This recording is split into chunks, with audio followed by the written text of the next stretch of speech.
It was 1893. A resort in Maryland told Charles Douglas that they didn't serve his kind. They thought by denying him a meal, they were putting him in his place. But he didn't argue. He didn't march. He walked down the beach, found the property line, and bought 40 acres right next door. He didn't ask for a seat at the table. He bought the ground the table was sitting on.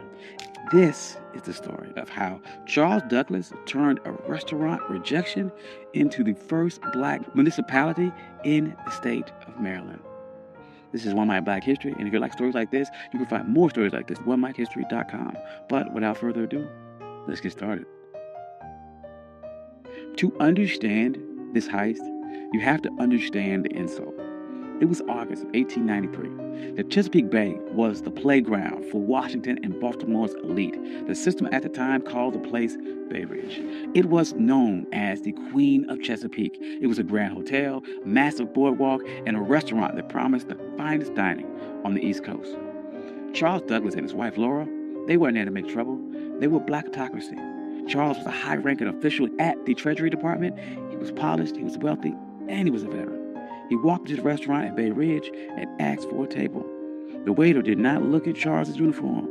He didn't look at his credentials. He just looked at his skin color and said, "We don't serve your kind here."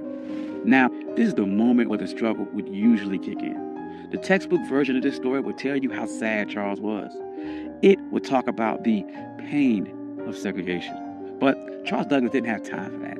He had a military mind. And he looked around the restaurant and saw white families eating. He saw the owners counting money. And he realized that their business was built on a territorial monopoly. They thought that they owned the prestige of the water. They thought by banning him, they were keeping the luxury for themselves. Charles walked out of that restaurant, but he did not leave the area. He walked down the beach, he crossed the property line, and he stood on the dirt right next to the people that insulted him. He was looking at a 40-acre tract known as Bashir's Farm. It was rugged, overgrown patch of coastline. To the owners of Bay Ridge, it was a waste of space. To the system, it was unimproved land. But to the Colonel, it was the high ground. Charles Douglas knew something the owners of Bay Ridge didn't. The system is only as strong as its borders. Bay Ridge was a fortress of whiteness, but the walls ended at the property line. If Charles could control the land right next to them, he didn't need their permission to exist. He could create a parallel world that Jim Crow laws of public accommodations could not touch. See, in 1893, separate but equal wasn't even legal doctrine yet. That would not happen for another 3 years with Plessy versus Ferguson. But the private property doctrine was already ironclad. The law of the land said that a man could do whatever he wanted with the dirt that he owned. Charles realized that public space was a trap. If you relied on the public to treat you fairly, you were a beggar. But if you owned the private, you were sovereign. So he went to the owner of the 40-acre farm, a man by the name of Daniel Bashirs. He didn't ask for a favor. He brought money. He offered him $5,000 cash. In 1893, that was an astronomical sum. It was roughly the equivalent of about $175,000 in today's money. But the strategic value was worth millions. Bashirs took the money. He signed the deed. And on that day, the Queen of Chesapeake lost its monopoly. Charles Douglas didn't just buy a farm. He bought the gateway to the bay. He went to the restaurant owners who refused him a sandwich, and he didn't say a word. He just started building. And the first thing Charles did wasn't build a resort for the masses. He built a fortress for his legacy. He built a home for his father, Frederick Douglass. He called it the Twin Oaks. But he didn't just build it anywhere. He positioned the home with military precision. Frederick Douglass had been enslaved on the eastern shore of Maryland. He looked across these same waters as a boy, dreaming of a world where he wasn't property. So Charles Douglas designed Twin Oaks so his father could sit on that property and look directly across the Chesapeake at the very shore where he was once owned. This was psychological warfare. It was a message to the system that if you didn't lose a slave, you lost the entire coastline. Frederick Douglass never got to spend a full summer there because he died in 1895, but the receipt was still filled. The Douglass name was now etched into the land in the deeds of Maryland. But Charles was not done. He knew that one house was an anomaly, but an entire empire is a network. So he began subdividing the land, and he didn't sell it to just anyone. He targeted the sovereign class. He sold lots to black doctors, black lawyers, black engineers, black poets in D.C. and Baltimore.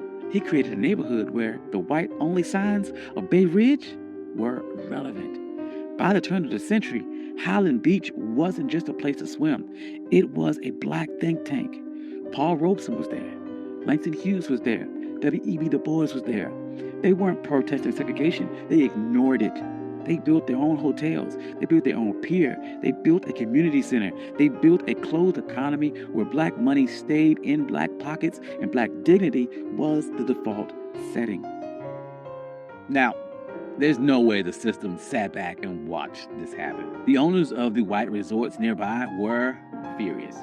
They saw the private property loophole working against them, and they realized that they had lost control of their territory. So they tried to use paper weapons. First, they tried to use vagrancy laws. They sent the police to harass people walking between the train station and Highland Beach. They wanted to make the journey so uncomfortable that the residents would give up. That didn't work. Highland Beach residents started their own shuttle service. They controlled the logistics. Then the white resort owners tried to use a legal glitch. They realized that Highland Beach was technically a part of an unincorporated area. They thought they could use local zoning boards to condemn the land or pass an ordinance that would tax the Douglass family into bankruptcy. They tried to treat Highland Beach like a nuisance. But the residents of Highland Beach were some of the smartest people in the state. They knew that in America, the ultimate hack for land was municipal status. In 1922, they executed their final move of the heist. They petitioned the state of Maryland to become an unincorporated town. They didn't want to be a neighborhood. They wanted to be government. They won. Highland Beach became the first black municipality in the history of Maryland. Think about the payoff here. Because they were a town, they had their own mayor, they had their own police department, and they had their own zoning board. When the white resort owners tried to pass laws against them, the people of Highland Beach just passed their own laws to cancel them out. They weren't marching and asking for civil rights. They were exercising their statutory power. By the 40s and 50s, Highland Beach was the summer Apollo. While white Maryland was obsessed with keeping its beaches segregated, Highland Beach was outproducing them culture and social capital. But the winds, they are changing, and the system shifted its strategy. In 1964, the Civil Rights Act passed and the public accommodations were integrated. On paper, this was a victory. But in a world of real estate and sovereignty, it was a Trojan horse. The system realized it could not keep black people out of the water anymore, so it decided to make the land too expensive to keep. This is the new Jim Crow. As white developers realized that coastal property was the ultimate asset, they began using tax assessment and eminent domain and environmental regulations to squeeze black families off their land. In places like Hilton Head and Bruce's Beach in California, the system succeeded. They stole land back using the laws that were supposed to protect landowners. But look at Highland Beach today. It's still there. It survived the rise of developers. It survived the collapse of other resorts. It survived because Charles Douglass didn't build a charity. He built a closed-loop system. The residents of Highland Beach understood that the land wasn't just for lounging. It was for continuity. They passed these down for generations. They created trust. They created a black culture of holding the line. During the Civil Rights Movement, we get caught up about the seat of the lunch counter.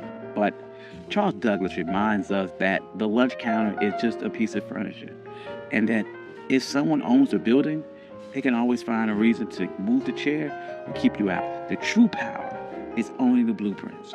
Charles Douglass was told his money wasn't good enough for a meal, and he didn't waste a second trying to change that with his mind. He used that energy to change the map. He proved that when the system closes the door, you can't keep knocking till your fists are bloody. You can buy the hallway. You can buy the entire building. You can buy the entire beach. You can buy the ground that it sits on. And today, Highland Beach stands as a reminder that we aren't just laborers in the American story. We are the engineers of our own exit. Thank you. This is One Mic Black History. I'm your host, Country Boy. If you like stories like this, you can find more stories like this at onemichistory.com. Hope you enjoyed this. This is something different. I enjoyed this a lot. Trying to do, once again, more stories about agency, about pattern interrupts, people overcome, and how They took a system that was designed to keep you back and beat it and overcame or outsmarted that system. Hope you enjoyed that. I'd like to thank all my day ones. You guys are amazing. Thank you guys all for coming out. Like, financial contributors. Oh, yes. And if you don't see your name here, please reach out to me. I'll add your name. I'm sorry. I love you all. Peace.